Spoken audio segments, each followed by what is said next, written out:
अहम आचार्य बालकृष्ण महोदय महामहोपाध्याय इति मानदोपाधि ग्रहीतुम् आमन्त्रयामि।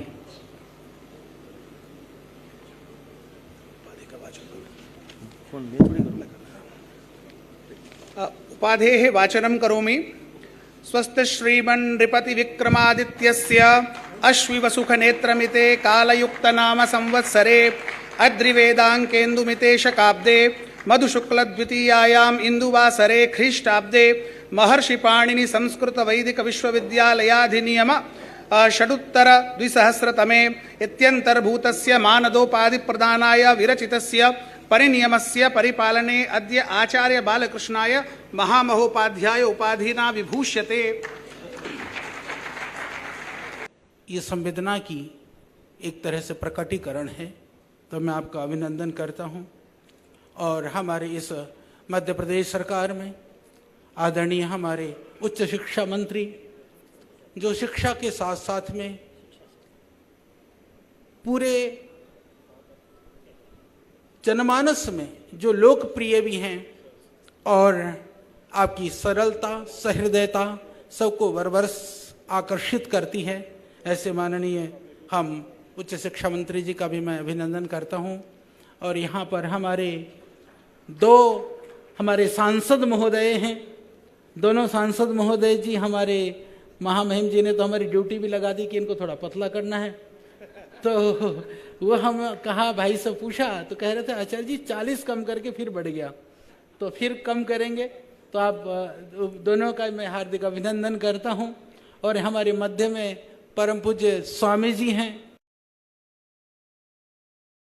संस्कृत संस्कृति में नाट्य विधा और गायन विधा के, नृत्य विधा की जो बहुत पारंगत हैं, बहुत विदुषी हैं, क्योंकि नृत्य करने वाले शास्त्रीय शैली में अनेक मिल सकते हैं, पर शास्त्र का बोध के साथ में उस शैली को लोगों तक पहुंचाने वाले थोड़े विरले होते हैं।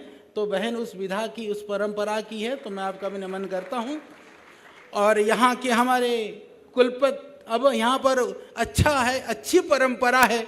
हमारे माननीय शिक्षा मंत्री महोदय कह रहे थे कि आचार्य जी, हमने मध्य प्रदेश से ये जो कुलपति वाला जो शब्द है उसको अब हमने कुल गुरु कर दिया है। तो मध्य प्रदेश इस कार्य के लिए प्रथम राज्य है। इसके लिए भी मैं माननीय उच्च शिक्षा मंत्री जी का भी अभिनंदन करते हुए और इस विश्वविद्यालय के आदरणीय हमारे सम्माननीय कुलगुरु, सच में यह विद्या से गुरु हैं, शिक्षा से गुरु हैं, जीवन से भी गुरु हैं, ऐसे आदरणीय विजय जी का भी मैं अभिनंदन करता हूं। आपने हमको इस हमारे सेवा कार्यों के लिए आज हमें आमंत्रित किया। यह विद्या से गुरु हैं, शिक्षा से गुरु हैं, जीवन से भी गुरु हैं, ऐसे आदरणीय विजय जी का भी मैं अभिनंदन करता हूं। आपने हमको इस हमारे सेवा कार्यों के लिए आज हमें आमंत्रित किया। आदरणीय हमारे कुल सचिव महोदय और सभी यहाँ पर इस विश्वविद्यालय के सभी हमारे सम्मानित प्रतिष्ठित सभी शिक्षा मंडल, कार्यकारी मंडल के सभी सदस्यगण और मंच के सम्मुख उपस्थित सभी अतिथिगण और अनेक क्षेत्रों से पधारे हुए पतंजलि योग समिति के भी हमारे कार्यकर्ता भाई बहन हैं, विशेष करके जिनको आज उपाधि प्राप्त हुई है, ऐसे सभी हमारे प्रिय छात्र और छात्राओं, भाइयों और बहनों, जीवन में यह एक बहुत अमूल्य क्षण होता है। मैं देख रहा था एक बहन अपने छोटे से बच्चे को लेकर के मंच पर थी। महामहिम के हृदय में भी एक उनकी ममता और भावना हिलोरे ले रही थी।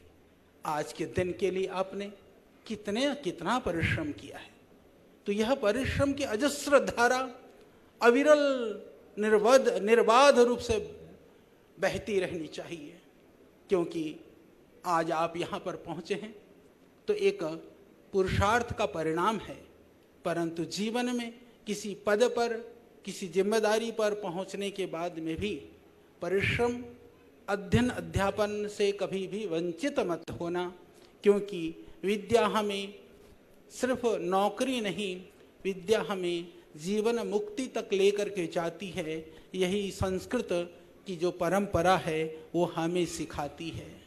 इसीलिए आज के जो विकृत और विषम परिस्थिति में, वातावरण में यह अत्यंत आवश्यक हो चला है कि हम समाज के निर्माण के लिए, राष्ट्र निर्माण के लिए, जीवन निर्माण के लिए, जीवन के अंदर सात्विकता के लिए, समरसता के लिए, जीवन के अंदर आज आप अनेक क्षेत्रों में देखते हैं विविध तरह की विषमताएं, जटिलताएं, कुटिलताएं, भ्रष्टाचार, अत्याचार, अनाचार, न जाने कितनी सारी समस्याएं मुँह बाए खड़ी हैं। उनके समाधान के रूप में आपको सामने आना होगा, क्योंकि आप सौभाग्यशाली हैं। ऐसे महान शिक्षण संस्थान से महर्षि पाणिनि, जो आज शब्द शास्त्र के लिए, जिनको हम शब्द शास्त्र के भगवान मानते हैं, महर्षि पाणिनि रचित व्याकरण के माध्यम से महर्षि पतंजलि जैसे महामुनि को भी उनके ग्रंथ का व्याख्या करने के लिए उनको अवसर मिला। तो ऐसे महर्षि के नाम पर स्थापित यह विश्वविद्यालय आज नासा जैसी जो बड़ी बड़ी संस्थाएं हैं, हम आज एआई की बात करते हैं, आप निश्चित मानिए आने वाला समय जब भाषा की वैज्ञानिकता एआई से जब अनेक चीज़ों का जब मूल्यांकन हो करके उसके लिए आप चाहेंगे कि उसकी भाषा कौन सी हो, तो आने वाले समय में संस्कृत से उपयुक्त न कोई भाषा है, न कहीं उसके अंदर वैज्ञानिकता है। अनेक भाषाओं में आप देखते हैं लिखा कुछ जाता है, पढ़ा कुछ जाता है, बोला कुछ जाता है, पर संस्कृत में ऐसा नहीं है। तो इसीलिए आप स्वयं जीवन के अंदर में जब आपने शास्त्र पढ़ लिया है तो शास्त्र के मूर्त रूप बन करके आप आगे बढ़ें। यही हम भगवान से आप सबके लिए मंगल प्रार्थना करते हैं। ऐसे महापुरुषों से आप सबको आशीर्वाद प्राप्त हुआ है।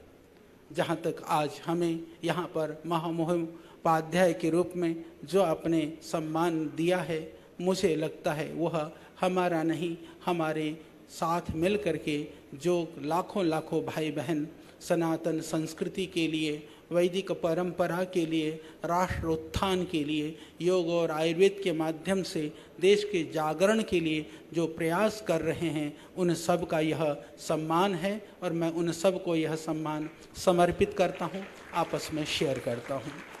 और स्वदेशी की जो शंखनाद परम श्रद्धेय पूज्य स्वामी जी के माध्यम से पूरे देश और विश्व में बढ़ रहा है, आज मुझे अच्छा लगा। आपने कहा जहाँ पर भी देश का नाम लिखना होगा हम भारत शब्द लिखेंगे। मैं आज विनम्रता के साथ कहना चाहता हूँ, 95 में हमने छोटी सी एक फार्मेसी शुरू करी थी, दिव्य फार्मेसी के रूप में। हमने सबसे पहले च्यवनप्राश का डिब्बा बनाया था ना, डिब्बे के अंदर भी मैं आपको बताना चाहता हूँ हमने लिखा था भारत में निर्मित। हमने कभी भी मेड इन इंडिया नहीं लिखा।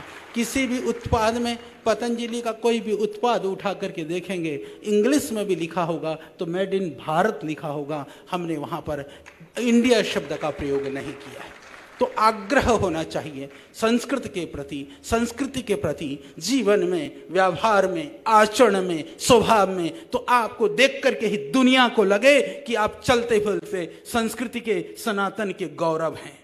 आज सनातन की बात होती है, होनी चाहिए, पर सनातन दिखनी भी चाहिए, जीवन में प्रतिध्वनित होनी चाहिए कि सनातन कैसा होना चाहिए, सनातन के धर्म का गौरव कैसा होना चाहिए। यहाँ से निकला हुआ एक एक छात्र और छात्रा की उसके चेहरे पर, उसके जीवन में, उसकी जीवंतता पूरी दुनिया को दिखनी चाहिए। मेरी यही भावना है, यही चाहना है और हमें विश्वास है कि आप अपने जीवन से, अपने कार्यों से, अपने आचरण से वो सिद्ध करके दिखाएंगे।